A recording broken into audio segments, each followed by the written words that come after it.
It's the people who want to be there. It's the people who need it. It's the people that feel that it is useful and beneficial to their lives and to their emotional, mental health and so forth. Those are the people that we want in the yoga shala. Hello, yogis, and thank you for tuning in to another episode of Dharma Talk. I am your host, Henry Winslow, and this is episode number 41. That charming Danish voice that you just heard in the opening clip was none other than Tim Feldmann, teacher of traditional ashtanga yoga and co-owner of the Yoga Shala Miami Life Center down in Miami Beach, Florida. Not too long ago, I interviewed his wife, Kino McGregor. That was episode number 9, and you can check that one out in the archives if you haven't heard it already. But this interview is different, just as Tim is a different person, and he's got a really interesting story that will be especially of interest to any of you who have a background in dance before you got into yoga. Or if you're a teacher, because inevitably you're going to have students walk in the door of your class who are dancers or have dance in their background. Tim and I talk about his history, which included a professional dance career. He was a dancer, a choreographer, and a dance teacher before he got into yoga. So we do talk about that, moving from a career in dance to practicing and teaching yoga full time, and what Tim learned in that transition. We discuss how Tim used a fine arts grant from the Danish government to further his yoga study in India. And then we shift gears and talk about the most significant difference between being an artist and running a small business. Lastly, he leaves us with 2 things that all yoga teachers must focus on in order to have the most beneficial impact on our current and future students. Now, before we dive into the interview, I do want to point out that there will be no new episode of Dharma Talk next week or the week after, taking a 2-week break for Christmas and the New Year. So use that time to catch up on old episodes and enjoy time with friends and family. Now, stay tuned through these announcements and we'll dive into this interview with Tim Feldmann. Yogis, I have a few workshops and events coming up in the New York City area that I hope that you can join me for. On January 26th, I'll be teaching a hips and twists workshop at 3 Jewels NYC. If you'd like to sign up, go to henrywins.com/events.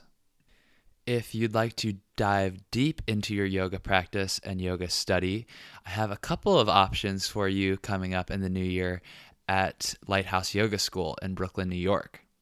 In January, we are leading a 200-hour teacher training, and there are still a couple spots left if you'd like to sign up for that. In February, we are doing a shorter 4-day immersion. This is a great option if you aren't so interested in teaching, but you want to learn all the things that we learn in a teacher training, posture clinics, personal sadhana or spiritual practice, and obviously lots of asana class. Either of those 2 events you can sign up for at henrywins.com/events, and if you enter the code HenryWins on your application, you will save a significant amount of money off the tuition. So check it out and sign up if that's of interest. What's your purpose? What's your vision? What mark will you leave on this planet long after you're gone? I'm Henry Winslow, and you're listening to Dharma Talk, the only podcast where I interview inspirational yogis on how they're changing the world in their own unique ways. Whether you're still searching for your purpose or already walking the path, I hope these stories get you excited to live your Dharma. Hello, Dharma Talk community, and welcome back to another episode. Today, I have the pleasure of speaking with Tim Feldmann. Tim is a yoga practitioner. Tim teaches the traditional ashtanga yoga around the world in the lineage of Pattabhi Jois and Krishnamacharya. He is the co-founder of the Yoga Shala Miami Life Center. And I'll also add that he and his wife, Kino McGregor, have a podcast of their own called Chat and Chai, which has been really fun to listen to. And I hope you all check that out after this. So, Tim, thank you for coming on the show. How are you today? Hey, Henry. First of all, you have a really nice radio voice, man. Thank I didn't you. realize until right now. But I'm good. Thank you very much. And thank you very much for having me on your show. Yeah, my pleasure. Tim, we always start with the same first question. That's kind of the theme of this podcast. So we'll start there. What does the word Dharma mean to you? And what is your Dharma as you understand it today? Oh, you're hitting hard here from the beginning. We go straight into it. I thought you were going to say something like, what's your favorite movie or something? But what does Dharma mean to me? Dharma means, a lot of things. It means somehow implies that there is something that we should be doing with our life, that there is perhaps a path which is more right for us compared to one that is less right for us. It has to do something with trying to figure out what that is, and has to do with some of those responsibilities and duties that comes along with that. For me, when you talk about Dharma, there is a ethical and kind of right living component which needs to be addressed, that has to do with how we treat ourselves, but very much other people and the world and so forth. Mm-hmm. A right way of living. And what is the most important, or what maybe are a few things that are important in sussing out whether you are on that path of a right way of living?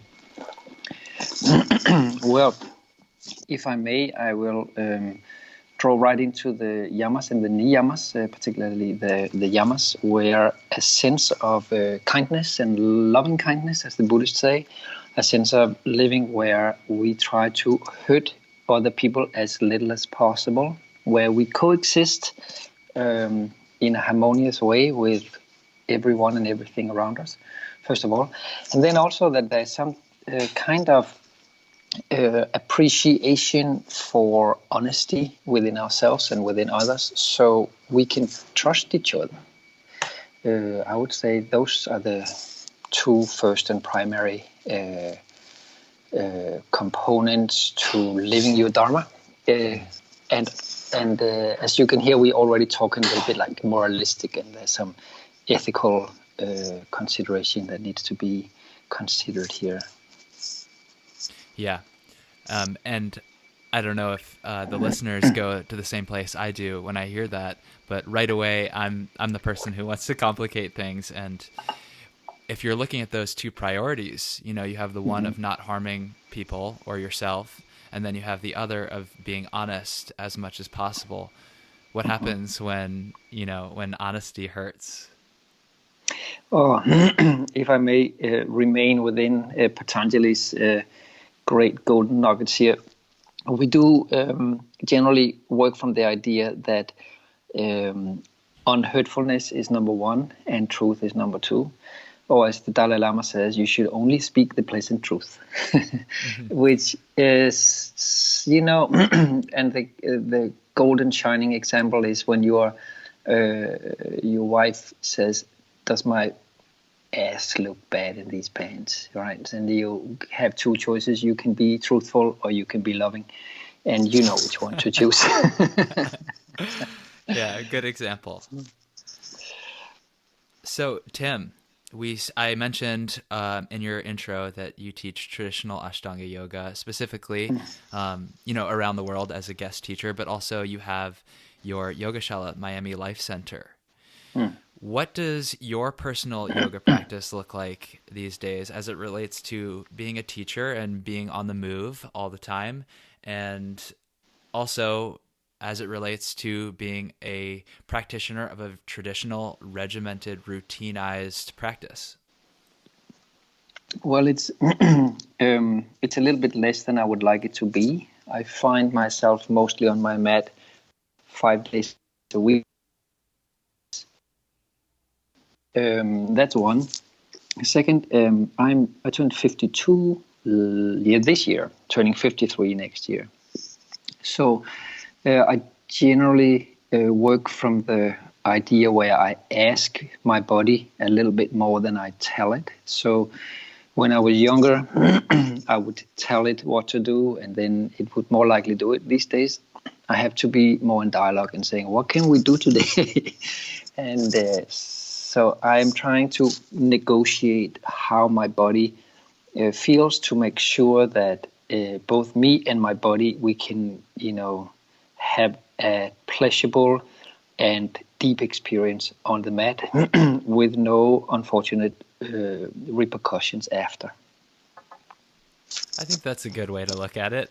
But also something that I picked up from the way that you answered that question is there's a very clear separation of me, I, and my body. And I think when your body does everything that you want it to do, it's a lot easier to get confused about what I am. And I could see that as being a lesson of yoga in and of itself, to have kind of a need for a dialogue between the two and how that points back to understanding what I is. Have you learned any, what would you say has been a takeaway for you as it relates to the evolution of your practice over time? How do you mean in regards to what I consider me and what I consider my body and the differences and similarities?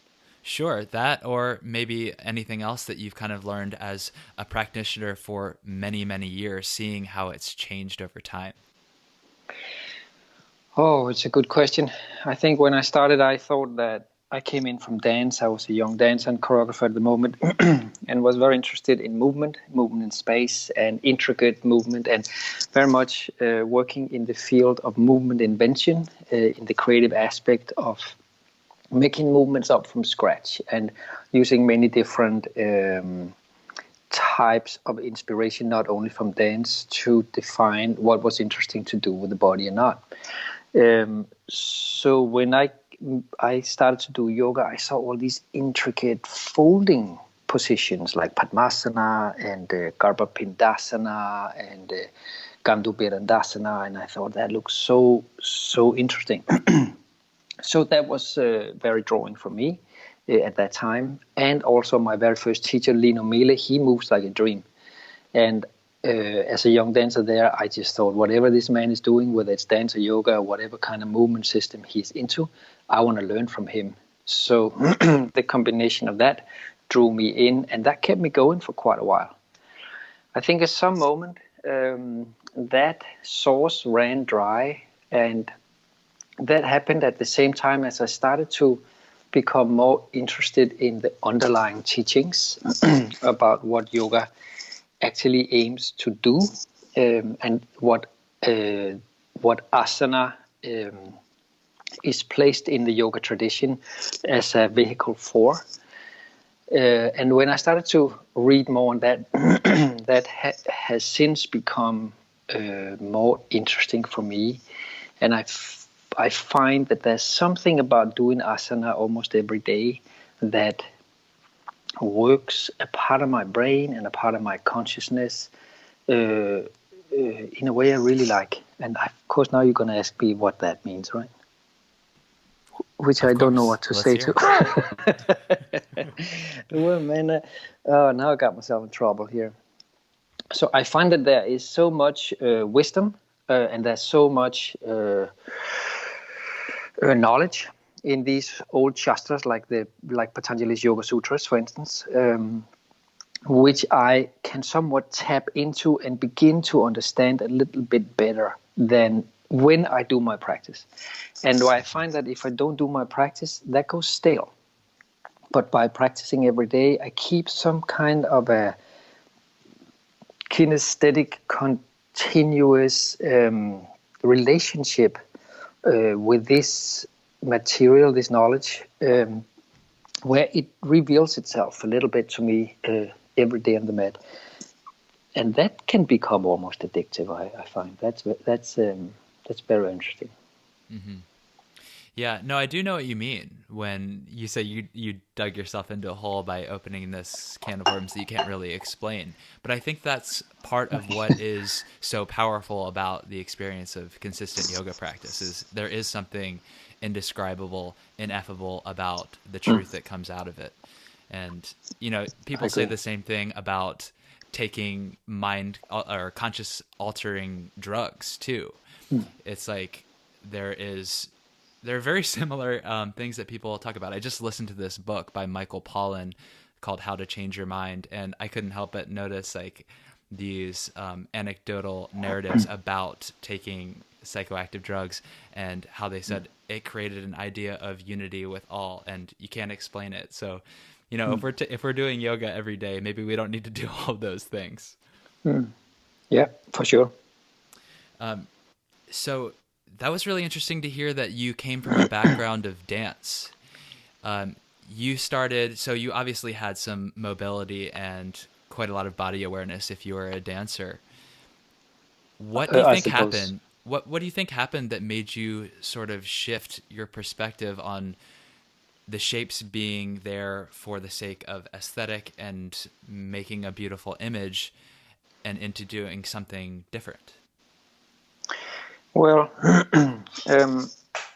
I had a big accident when I was 25, when I was a dancer, and it took me out of dance for about 2 years, and it should really have taken me out for much longer. But I was somewhat lucky. I broke a lot of bones and had a lot of damage to my body, which still to this day I have to be careful with.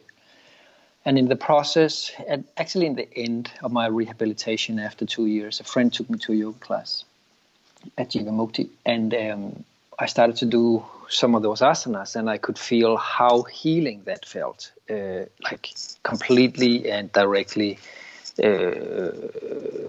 nurturing and healing parts of my body which the rehabilitation had maybe not gotten to in the same way already.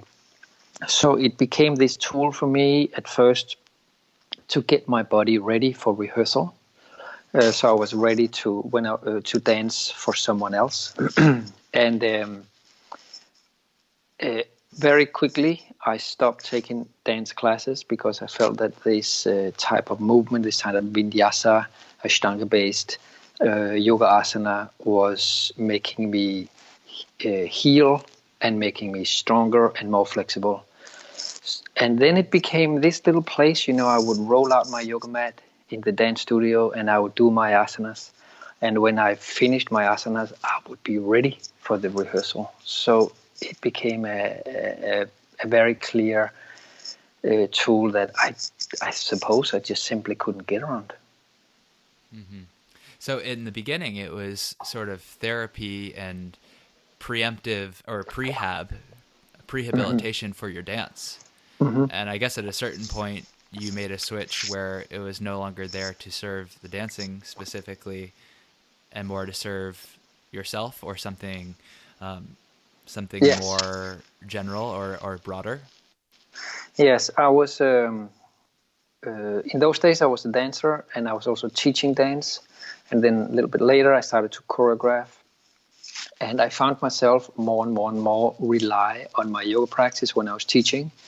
I had an experience where I was teaching a company. I was hired to teach and choreograph for a company, and we went in the morning technique class, and half my class was yoga. It was some kind of simplified version of the primary series. And at that moment, I thought, I can't do this. This makes no sense that I stand here and teach yoga when I'm supposed to teach dance to all these people. So at that moment, I cut teaching dance completely. And that was around the same time also as I started to feel a little bit burned out from all the artistic work and all the, all the hustle that goes into that. Sure, yeah. And were the students, your dance students, were they confused? Were they receptive to it or resistant to it when you were basically teaching a yoga class when they had signed up for dance?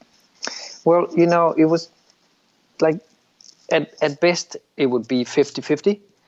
I think that everybody would agree that they got really warm and really ready.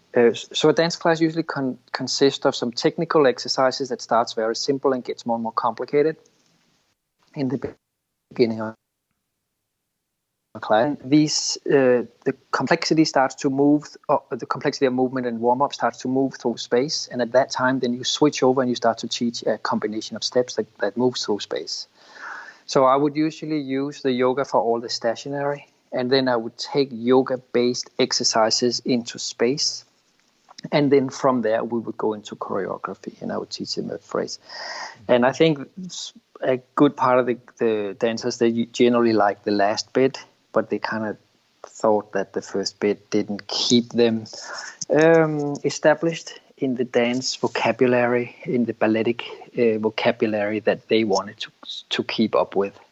Does that make any sense? Was that way too technical? No, it does make sense. It does make sense. When you got into the choreography part of the class, were you still incorporating yoga movements and poses?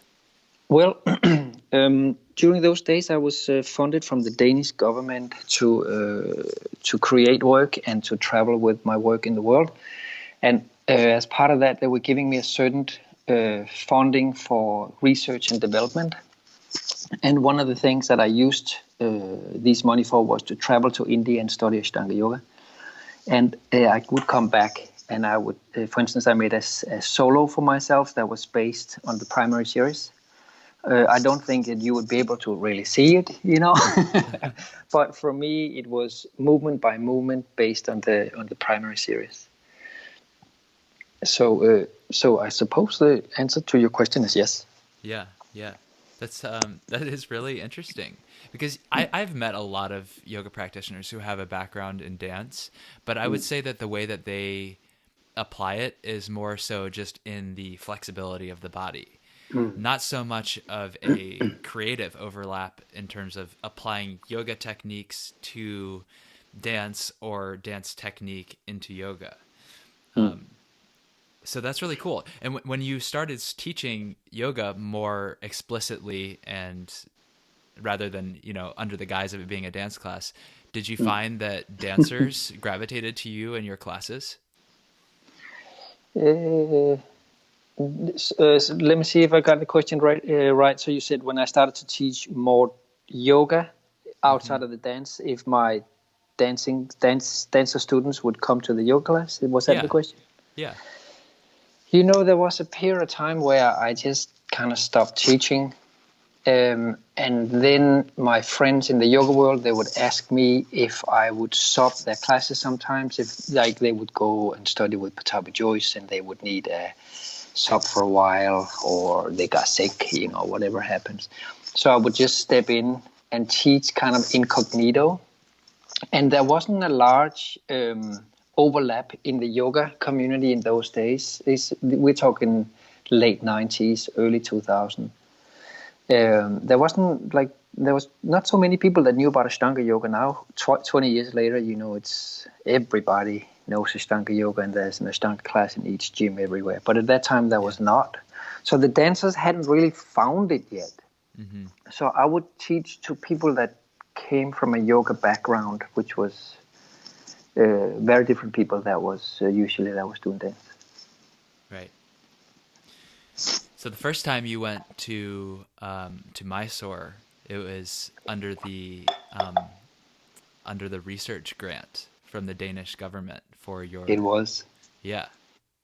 Yep. And when you came back and ended up wanting to go further into the yoga and away from the dance, was there any backlash? How do you mean backlash? From, you could imagine a situation where the government or whatever part of the government was funding this trip was like, well, you're not even using this for dance anymore. What happened? Yeah, I see what you mean. I think that the government in those days, they found that I was delivering what I was promising. And as a matter of fact, the research and development grants, there was not a particular product that was requested to show at the end. The research and development grants, they were granted when they thought that you were already an asset, and that they kind of perhaps wanted to keep you inspired. As an artist, inspiration to constantly hook into, tap into a live source of inspiration is a big deal.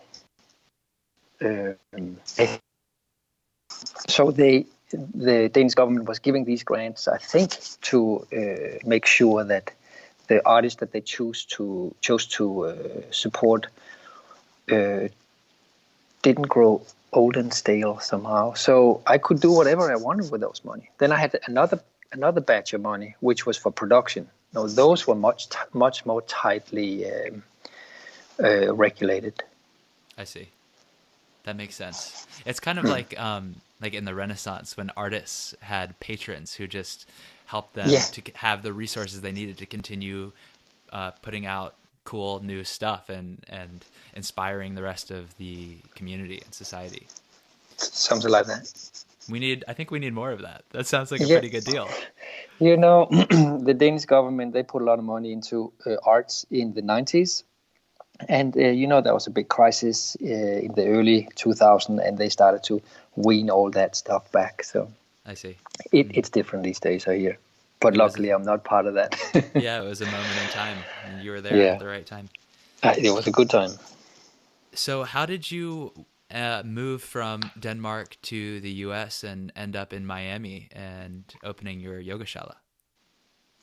Yeah, so on one of these trips, traveling down to Kerala to practice with Lena Mille, who was my teacher at that time, I met this lady called Krishnamacharya. She was also on the same course. And we fell in love, and we started to travel around together. We would go to the US, where she's from Miami, and we'd go to India and study together, and we started to go to Mysore together, and we'd be in Europe for a certain part of the year. And at some moment, she asked if I would be interested in moving back to Miami with her and starting up a yoga studio. And as I mentioned before, I was kind of started to feel burned out a little bit by all the artwork and in need for some type of a change. So we decided to do that together. And that, I think a year or two after, in 2005, 2006, that's when we began to find a space in Miami, and we opened up what has since become Miami Life Center. Mm-hmm. And what has been your adjustment? Do you like living in South Miami? It's a big difference from Denmark. It's a huge difference. Honestly, Henry, it took me about 5 years to like it, because Miami is so different from the kind of cities I had been living in before. Before I came here, I asked a friend, how's Miami? He knew Miami a little bit. And he thought for a moment, and then he said to me, well, it's a city without art. And at that time, I really think it was. I do think it has changed. I think that the preferences of the people that has lived in Miami for a very long time has not been to be artistically or culturally active, but to somewhat perhaps find some of those simple pleasures in life, like good food, good weather, good company, a nice house. You don't need to put on a lot of clothes every time you go out. You can just put your flip-flops, and that's basically what you need. So I think that kind of easy living was the prevalence of what was going on here at that time. So I had to do a big adjustment to find a way to live there. Did you ever feel pulled to go back to the dancing when you were transplanted into a city that you felt lacked art? Little bit. And I did say yes to a couple of minor works while I was here opening a yoga studio. I decidedly didn't go for any bigger work because I wanted to start up a new chapter of my life. Right. But with a few old friends, I would move into some movement exploration and choreography. But these days, people ask me, do you still want to do that? Don't you miss dancing? And honestly, I don't at all. As a matter of fact, my friend yesterday said, do you want to go to Cuba with me for an improvisational festival? And we go on stage together. We used to dance together. And I was horrified by the prospect. I thought, oh, no, I would never want to be back on stage. So I was a flat out no. Yeah, well, sometimes it pays off to make a hard break with something in order to really create the space for a new chapter, which is what you had already done in so many other ways by, coupling up and moving to a new country. So I can see how that would be a difficult decision, but also a really rewarding one. Yeah, I feel it has been. And since you opened up the Miami Life Center, what sort of new challenges have you faced? Well, it was an interesting thing for me to start to run a small business, which in essence a yoga shala is in the West. I was used to working in cutting art, dance and art. And there's a notion there where there's a certain arrogant notion, you could almost say, where as an artist you attempt to find some eccentric part in yourself which is hopefully a step ahead of what the world has yet experienced, and you try to bring that to life. Not to compare myself at all, but Picasso is a good example of that. He would bring new styles, new ways, new sensibilities into art that people had never seen before, didn't really know existed. And when you start to run a business, you're doing exactly the opposite. You're starting to cater to a group of people's needs. You're starting to sell a product. And even when you work with classic, traditional yoga that has a lineage and a parampara, you're still in a space where you need to try to sell this product to other people, especially when you're a new business. So I found myself in this precarious situation where I had chosen to do yoga because I felt it was perhaps more significant to me. It was a spiritual practice that I found took me to a place where I did not need to be extroverted. And suddenly I sat and I had to try to sell this little sacred jewel. And I had a lot of conflict with that in the beginning. But my wife, Kino, she had some experience doing that. And my good friend, Greg Nardi, who was part of opening Miami Lives, and we were this little trio. They both knew something about running a small yoga business. So I learned a lot from them. Mm-hmm. Yeah, I've definitely grappled with the same internal conflict. And that was something that made me really resistant to becoming a yoga teacher in the first place. But ultimately for me, what it came down to is I want to be able to share this and to share and make it and give it your full attention. At least in this society, it requires that you have to accept money for it in order to continue doing it and sharing with more people, especially at the business level, more so than an individual teacher. It's really your responsibility to keep the doors open so that you can continue serving. So it is difficult. It's definitely difficult. And I can relate to that a lot. Thank you for sharing. Yeah, I totally agree. I do think that I do find that there is a balance between trying to sell this product called classic yoga and just simply sharing it. And I find that over the years, I find that I get a little bit better and better and maybe more and more courageous in just teaching it as it is. And if I may turn the whole thing upside down a little bit, I feel that the product, if I may call it that for a second, the product is not a new coffee pot. It's not a new, tea tray that I'm trying to sell anybody, that nobody essentially needs. The product that I try to sell is a product that will benefit, in my opinion, because I believe in this system, will benefit everybody. So by the end of the day, I've come to think that I don't really need to push this product so hard. I just need to create platforms where people can get in contact with it. Such as Instagram and so forth. But the product itself the yoga practice, that speaks for itself. Yeah, totally. I'm with you. You know, if people experience it, maybe not the first time, but if people give themselves a chance to really investigate, then the quote unquote product really does sell itself, at least to the people for whom it resonates. And maybe that's not everyone in this lifetime, although I do also believe that everyone can benefit from a consistent yoga practice. The people who are receptive to it and ready to embrace it will feel that without it being sold in a traditional sense. Yeah. You know, we used to work from a paradigm back in the days when we were making performances and we were trying to get audience into the theater. And we considered who we needed in the theater was the people who wanted to see the show. We did not. The worst that could happen is that we got someone into this theater, that someone bought a ticket for the show that didn't like the show. We would rather have an empty chair by the end of the day.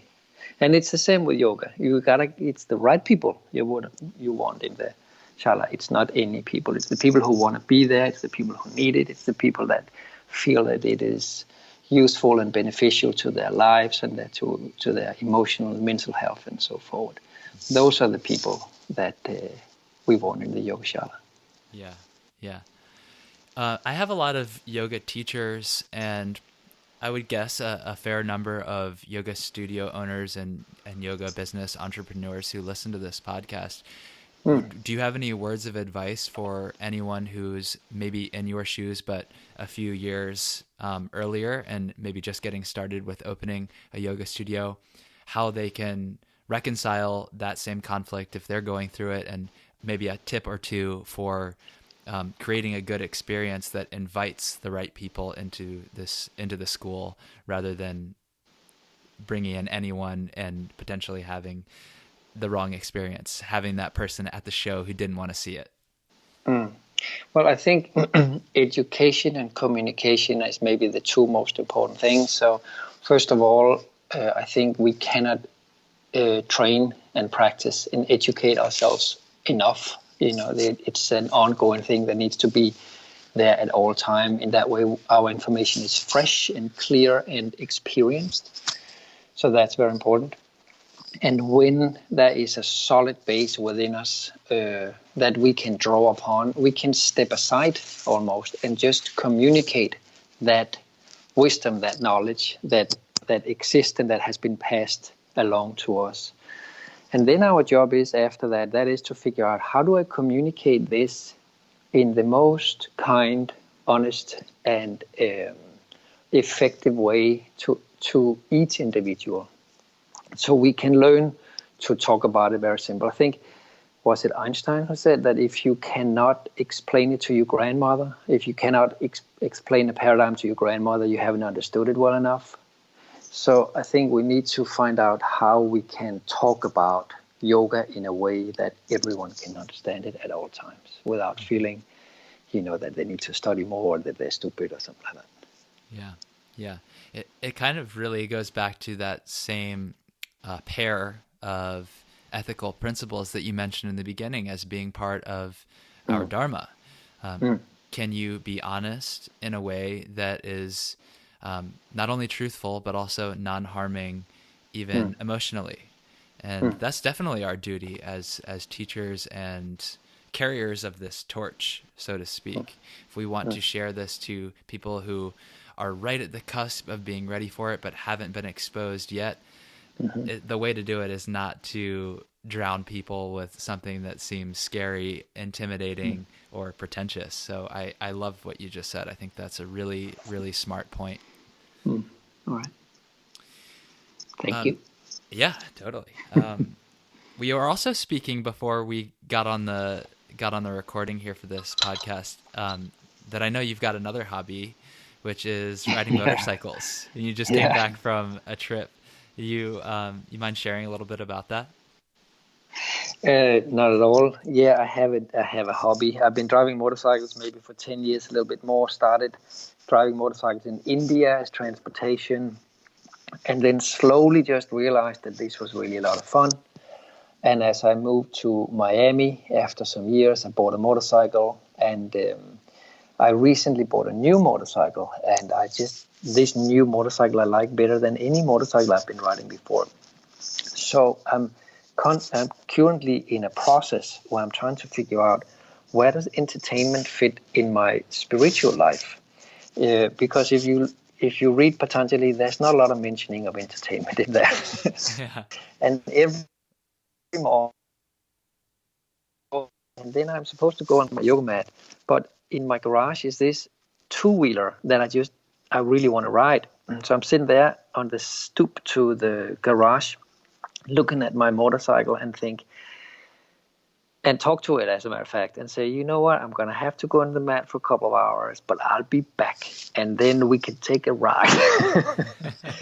So at the moment, my yoga practice and my motorcycle is kind of two opposite entities because of the time I have available in the day that I could potentially free up.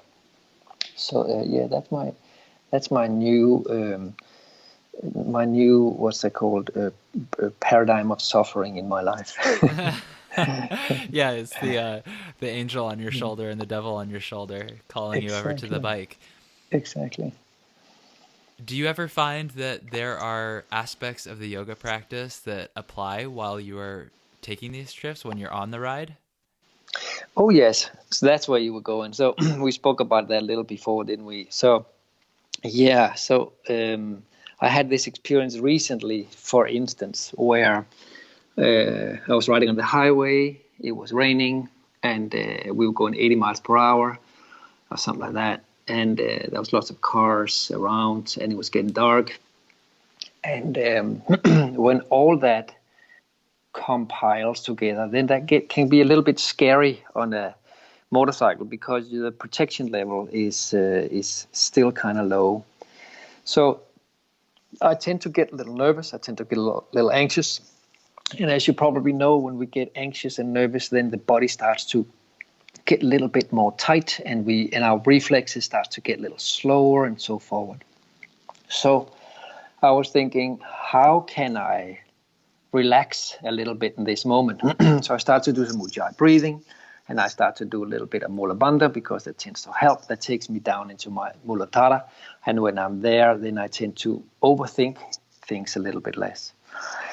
But then at the same time, I was thinking, wait a minute, there is two parts to this situation right now. There's me in the motorcycle, and all the trouble is happening above the motorcycle. It's all my thinking, it's all my physical thing, it's my nervous system, all that. And when I listen to the engine, there's no problem. The engine is doing exactly what it wants to do, and if I just keep still and quiet and let the motorcycle do whatever it needs, we're going to be fine. And then I tried to do the thing where I drop down into the motor, into this wonderful mechanical construct that the Boxer engine of the BMW is. And the motor was completely hunky-dory, completely happy. And I thought, Samadhi's there, man.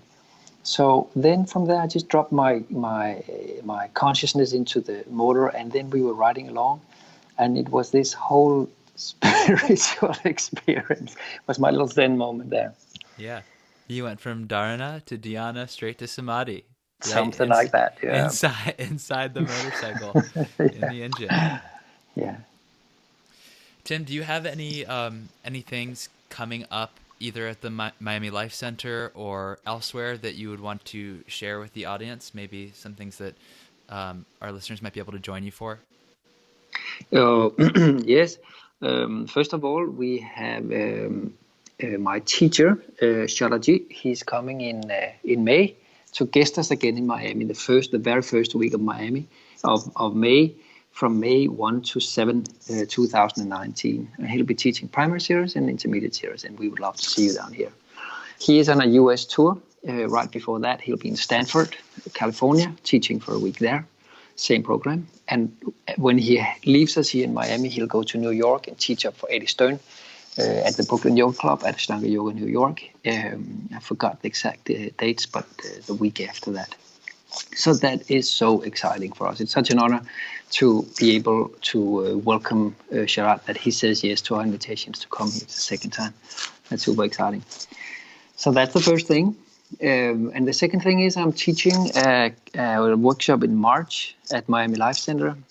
For 1 week, we focus on classic yoga. We do myself style in the morning, and I will be teaching Yoga Sutras in the afternoon, which I'm very anxious about. I have to drop down into my internal boxer engine for that.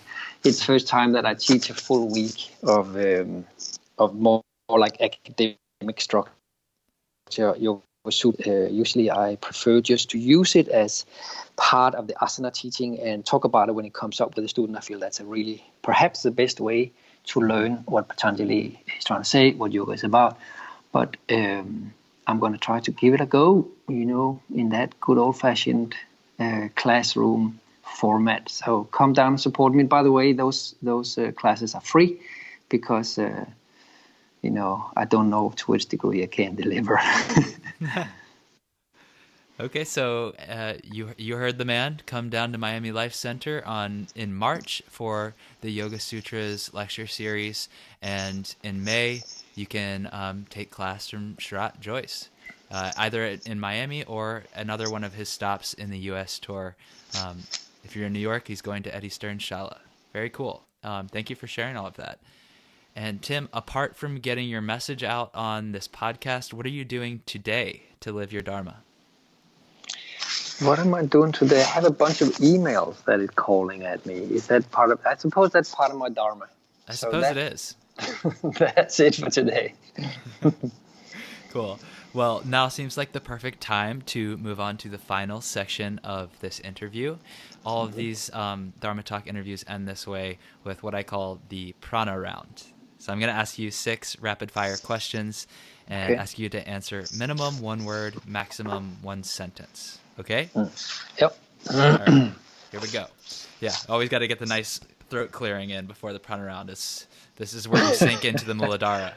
Like, holy cow, what's he going to ask me? All right, here we go. In 1 word, why do you practice yoga? Knowledge. What is your favorite yoga pose and why? Surya Namaskara. I don't know. I've just found myself the last couple of months. I really love it. And, I think Pattabhi Jois said that all of the poses are contained in the Surya Namaskara. So that's a nice answer to get them all in. Maybe, yeah. What is the single best cue or piece of advice you've ever received from a teacher? Always go gentle. That's a good one. Recommend 1 book, either modern or ancient, for our listeners. The Bhagavad Gita. Any commentary that you prefer. I personally really like Eknath Easwaran's commentaries. I think he's a poet by heart. All right. Is yoga for everyone? Yes, yoga is for everyone, but it takes a little bit of effort. So you got to be willing to put in a little bit of effort. Last question. How can our audience get in touch with you, and how can we support you in your Dharma? You can go to my website, timfeldmann.com, or my business website, miamilifecenter.com, my shala. You can support me by coming to my workshop and see if my teachings is right for you. And if they're not, then find another teacher which is right for you. Very good. Tim, thank you so much for taking the time to chat with me today. It was my pleasure, and I hope that we can continue this conversation again soon. It will be a pleasure to continue.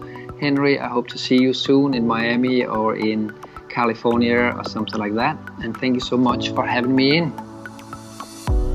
If you got something out of this episode, if you like Dharma Talk and want to keep it going, please do me a huge favor and subscribe, rate, and review on iTunes. I know it's not the most convenient thing to do, but it makes all the difference in getting this show out there and more visible to other people who can benefit from it. And hey, if you've got feedback or ideas or you want to get in touch with me, you can do that on Instagram @HenryWins. Otherwise, I'll talk to you next week. And until then, keep living your Dharma.